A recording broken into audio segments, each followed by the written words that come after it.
Stories की दुनिया। पैसों वाला कूलर।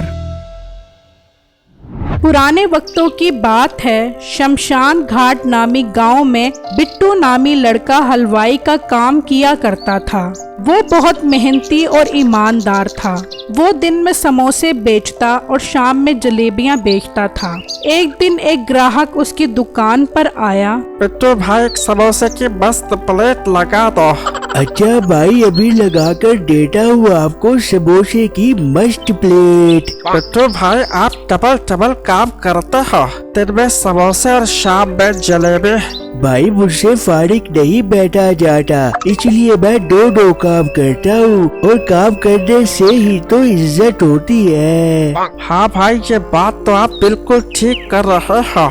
फिर वो ग्राहक समोसे खाता है और कहता है, वाह बिट्टू भाई, आपके रापचिक किस्म के समोसे खाकर तो मजा ही आ गया। भाई बहुत बहुत शुक्रिया आपका, जो आपको मेरे समोसे पसंद आए। फिर शाम में बिट्टू अपने घर जाता है और सारे पैसे अपनी बेगम को दे देता है। बेगम, मुझे बहुत खुशी होती है कि लोग मेरे समोसों की बहुत तारीफें करते हैं। अच्छा, तो आखिर समोसों का सामान कौन बनाता है? जादू तो मेरे हाथ में है ना। हाँ बेगम, तुम ठीक कह रही है, सारा सामान तो तुम ही बनाती हो। बस हमारा काम इसी तरह ही चलता रहे और आप इसी तरह पैसे कमाते रहो, हमारी जिंदगी बहुत अच्छी गुजर जाएगी। बिट्टू की मेहनत की वजह से उसका घर बहुत अच्छा चल रहा था। लेकिन बिट्टू के साथ वाले घर में बिट्टू का हमसाया मीठा अपनी माँ और बीवी के साथ रहता था। हाय मीठे बगैरत के बच्चे, जा कुछ कमा कर अपनी बीवी की सिलाई की कमाइयाँ खाएगा। अरे कनमुही, बगैरत किसे कह रही है तू? बेटा तो वो मेरा है, अपनी जबान संभाल कर बात किया कर। बुढ़िया तू चुप कर, अब तेरा बेटा बाद में पहले मेरा शोर है।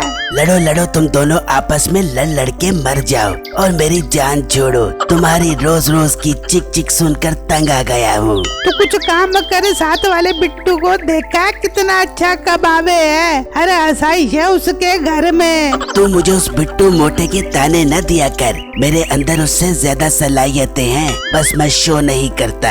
अच्छा, ज्यादा बातें मत कर, जा बिट्टू की दुकान से मेरे लिए समोसे की प्लेट लेकर आ। मीठे बेटा, मेरे लिए भी एक प्लेट लेकर आई। हाँ, ला, इस बुढ़िया के लिए भी कहीं मेरी प्लेट पर नजर न लगावे और मेरे पेट में दर्द हो जावे। फिर मीठा बिट्टू की दुकान के पास गया तो कहने लगा, ये मोटा तो बहुत अच्छा कमा रहा है, मैं इसके समोसे खरीद कर इसकी सेल क्यों करवाऊं? मैं तो बल्कि इसका कारोबार तबाह कर दूंगा। इसकी वजह से मुझे रोज ताने सुनने पड़ते हैं, ना इसकी दुकान रहेगी और ना ही मुझे ताने मिलेंगे। फिर रात में मीठा चुपके से बिट्टू के घर आया जब वो सो रहे थे और उसके समोसे वाले सामान में पेट खराब करने वाली दवा मिला दी और सोचने लगा, अब मजा आएगा जब लोग इसके समोसे खाएंगे और बाद में ये लोगों से मार खाएगा। अगले दिन लोग बिट्टू की दुकान से समोसे खा रहे थे कि अचानक उनके पेट में दर्द हुआ और वो कहने लगे, बिट्टू, ये तूने समोसे में क्या मिलाया है?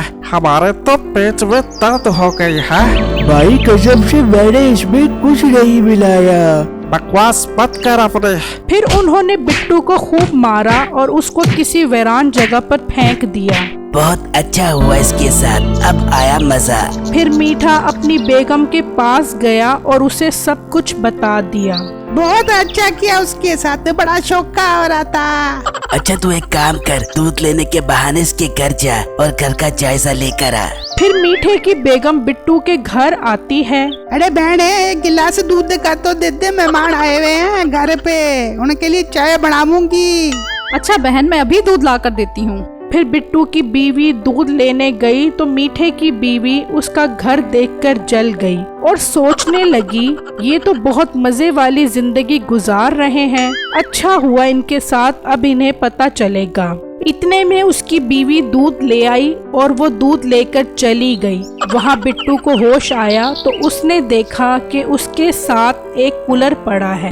यार ये कूलर यहाँ क्या कर रहा है? लगता है ये मेरे लिए ही है। मैं इसे अपने साथ ले जाता हूँ। फिर बिट्टू उस कूलर को अपने साथ घर ले आया और अपनी बेगम को सारा माजरा बताया। ये हमारे साथ किसी ने शरारत की है, हमने तो किसी का कुछ नहीं बिगाड़ा।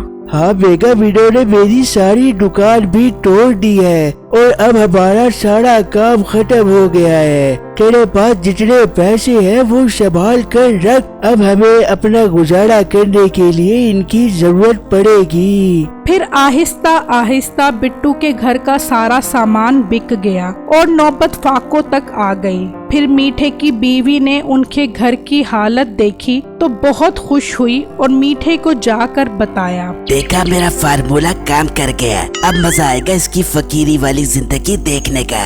एक दिन बिट्टू अपनी बीवी को कहता है, बेगम तेरे पास कितने पैसे पड़े हैं? अब आखिरी 100 रुपए पड़े हैं, इनके अलावा कुछ नहीं है हमारे पास। बेगम तू 100 रुपए लेकर आई, मैं कुछ खाने के लिए लेकर आता हूँ। फिर बिट्टू की बीवी 100 रुपए लेकर कूलर के पीछे से गुजरी तो वो 100 रुपए कूलर ने खींच लिए और आगे से बहुत सारे 100 के नोट निकलने लगे। बिट्टू और उसकी बीवी बहुत खुश हुए ये सब देखकर। ये क्या बेगम, ये तो पैसे देने वाला कूलर है। हाँ, अल्लाह ने हमारी सुन ली। फिर बिट्टू ने उस कूलर से बहुत सारे पैसे जमा किए और उन पैसों से उसने एक बहुत खूबसूरत घर और गाड़ी बनाई। मीठा और उसकी बीवी बिट्टू की तरक्की देखकर बहुत परेशान थे कि इनके पास इतना पैसा कहाँ से आया।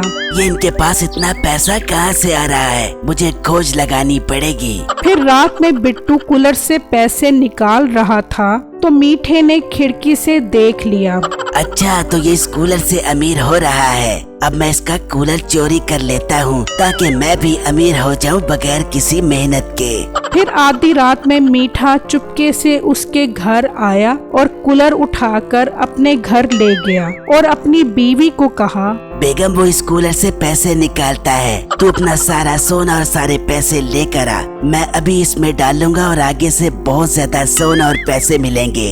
फिर उसकी बीवी सोना और पैसा ले आई और कूलर के पीछे डाल दिया, लेकिन कोई सोना और पैसा नहीं आया। ओए कूलर के बच्चे, जल्दी से सोना और पैसे दे, जल्दी दे वरना मैं तुझे नहीं छोड़ूंगा। और कूलर के अंदर से आवाज आई, मैं लालची लोगों को पैसे नहीं देता।